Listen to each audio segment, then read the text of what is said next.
अस्सलाम वालेकुम, कैसे हैं आप सब? आई होप कि आप सब खैरियत से होंगे। आज का जो मेरा टॉपिक है वो है औरत होना अनमोल है, चाहे वो माँ हो, बहन हो या बीवी हो। एक खातून जिसको बीवी बोला जाता है अपना नाम तब्दील करती है, अपना घर बदलती है, अपने ख़ानदान को छोड़ देती है, आपके साथ चलती है, आपके साथ घर बनाती है, हामला हो जाती है, हमल इसके जिस्म में तब्दीली लाता है, इसका वेट बढ़ता है, बच्चे की पैदाइश के नाकाबिले बर्दाश्त दर्द की वजह से तकरीबन लेबर रूम में ही हार मान लेती है। यहाँ तक कि वो जिन बच्चों को भी डिलीवर करती है उनका नाम आपका नाम होता है।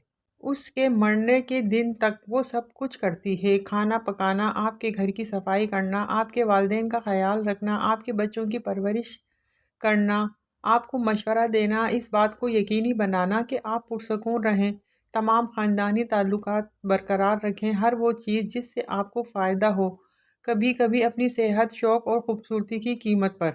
तो बाकी कौन किस पर एहसान कर रहा है? देखें, औरत बनना आसान नहीं है, औरत होना अनमोल है, चाहे वो माँ हो, बहन हो या बीवी हो। कुछ लोग कहते हैं कि शादी के बाद ख़वातीन जो हैं वो मासी बनकर फिरती हैं। तो उन लोगों से मुझे ये कहना है कि आपने शादी किसी मॉडल से तो नहीं की ना। ज़ाहिर है जिस लड़की से शादी की है इसने साल के अंदर अंदर बच्चे भी पैदा करने हैं। ये प्रेशर इसकी जान पर बना रहता है। फिर बच्चे के बाद इसके जिस्मानी कद्दो-ख्वाल में फ़र्क भी पड़ता है, ये भी इसी को ही सहना है। बच्चा रात को रोता है तो उसे लेकर अलग कमरे में भी उसी ने ही जाना है।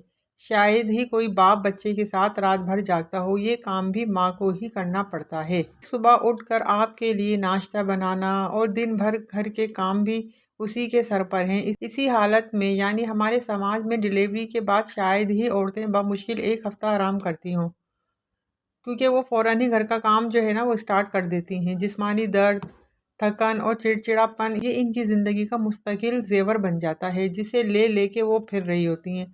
और कोई भी घर का फ़र्द इससे वो ज़ेवर उतरवा कर इसे रिलैक्स करने की कोशिश भी नहीं करता कि भई अब तुम थोड़ा सा रिलैक्स कर लो, बहुत हो गई।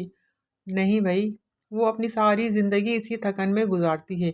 और ये थकन जब आपकी रूह पर तारी हो तो आपसे लिपस्टिक नहीं लगाई जाती, आप आँखों में काजल लगाकर कलाइयों में भर भर कर चूड़ियाँ नहीं पहन सकते, और ना ही लहरा के बल खा के आप अपने पति परमेश्वर के आने पर शष्मिता सीन की तरह साड़ी का पल्लू हाथ में थामे गर्लफ्रेंड या महबूबा का रोल प्ले करने से तो रहे। देखें, ये हमारे घरों के बुनियादी काम इंसान को नहीं मारते। आपको जो चीज़ मारती है ना वो रवैये होते हैं। अगर हमारे घरों में ये रवैये दुरुस्त हो जाएं तो आधे मसले तो हमारे यहीं ख़त्म हो जाएंगे। और दूसरी तरफ बीवी आपकी ख्वाहिश का एहतराम करते हुए तैयार हो भी जाए ना तो सबसे पहले तो सास की नज़र में आ जाती है कि भाई साल से ऊपर हो गया लेकिन अभी तक तो तुम्हारे बनाव सिंगार के चोंचले ही ख़त्म नहीं हो रहे, अभी तक तो इनके जो है फैशन ही ख़त्म नहीं हो रहे। ये जब बातें सुनती है ना लड़कियां तो उनकी जो फैशन की जो सेंस होती है ना वो वहीं पर ही मर जाती है कि भाई अब क्या फैशन करें, इतनी तो ये बातें सुना रही हैं। तो ऐसे में अगर आप शिकवा होता है कि भाई बीवियां तैयार होके नहीं बैठती, शिकवा तो नहीं बनता।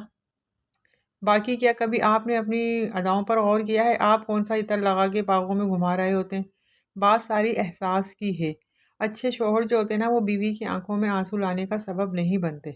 डियर मर्द हज़रात, अपनी ज़िंदगी में ही ख़वातीन की कदर करें, क्योंकि औरत बनना आसान नहीं है, औरत होना अनमोल है, चाहे वो माँ के रूप में हो, बहन के रूप में हो या बीवी के रूप में हो।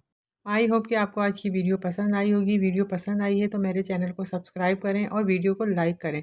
और अगर आपको वीडियो अच्छी लगती है तो प्लीज़ कमेंट भी कर दिया करें और अपनी राय भी दिया करें कि आपको वीडियो अच्छी लग रही है और आप किस किस टॉपिक पे जो है मतलब चाहते हैं कि मैं वीडियोस वगैरह बनाऊं, तो आप मुझे ज़रूर बताया करें, मुझे इंतज़ार रहेगा।